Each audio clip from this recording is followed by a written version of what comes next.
Sudan is not just at war. Sudan is being torn apart, not by foreign armies, not by ideology, but by money, land, and power.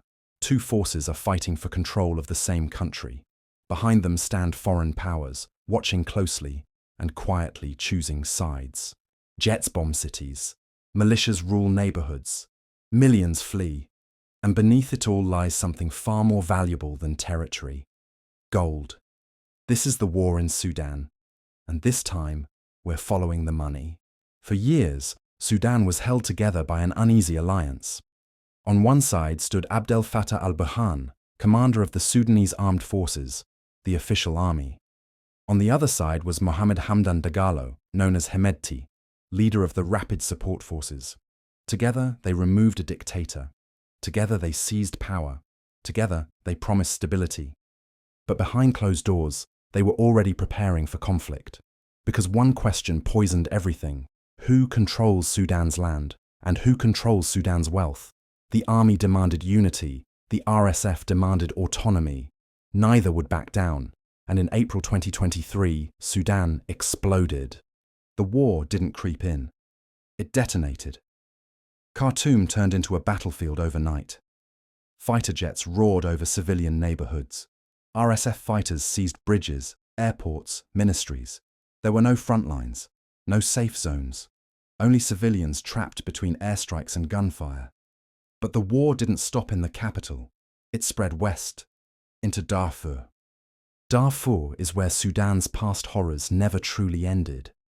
And now, it's where the future is being decided. RSF forces moved deep into the region, using local networks and raw force. Villages were burned, communities erased. The army responded from the air, often hitting civilians. But Darfur matters for another reason. Because Darfur is rich. Under its soil lies gold. And in war, gold changes everything. Sudan is one of Africa's largest gold producers. But much of that gold never reaches the state. It moves outside the system, and the RSF controls large parts of it. Gold mines, smuggling routes, private companies linked to Hemedti's network. This gives the RSF something incredibly rare in a civil war: independent funding, no taxes, no government oversight, just money. And when there is money, foreign powers start paying attention.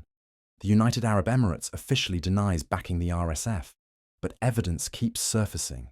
Sudanese gold appears in Emirati markets. RSF-linked companies profit abroad. Money flows quietly, beyond Sudan's control. For the UAE, this is not about Sudanese politics. It's about securing gold supply chains, expanding economic influence in Africa, dealing with actors who deliver resources fast. The RSF doesn't ask for other things than just weapons so they can fight the SF. It delivers gold, and that makes it useful. On the other side stands Saudi Arabia. Saudi Arabia views Sudan through a different lens.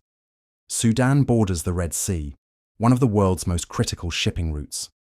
Instability there threatens trade, energy flows, regional security. For Riyadh, a militia-controlled Sudan is dangerous. Only a centralized army can offer predictability. That's why Saudi Arabia maintains close ties with the Sudanese armed forces. Not because they represent democracy, but because they represent order. And order is valuable. This war is not just RSF versus SAF. It is two models colliding. The RSF model is a gold-funded power, militia control, flexible, unregulated deals, favored by actors who profit from chaos. The SAF model is a centralized authority, state control, formal agreements, favored by actors who fear instability. Neither side is fighting for civilians. Both are fighting for control. Foreign powers simply choose the version that serves them best. Millions displaced, cities destroyed, hospitals turned into ruins. Sudan is collapsing while the war economy thrives. Gold keeps moving, weapons keep flowing, suffering keeps growing, and peace becomes dangerous.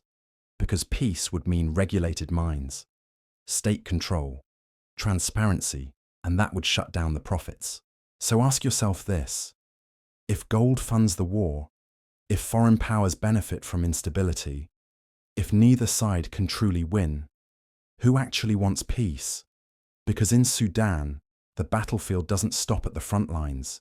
It goes underground, into the gold, into the interests no one wants to lose. And as long as those interests remain, the war will not end. Thank you all for watching, and we see you at the next conflict.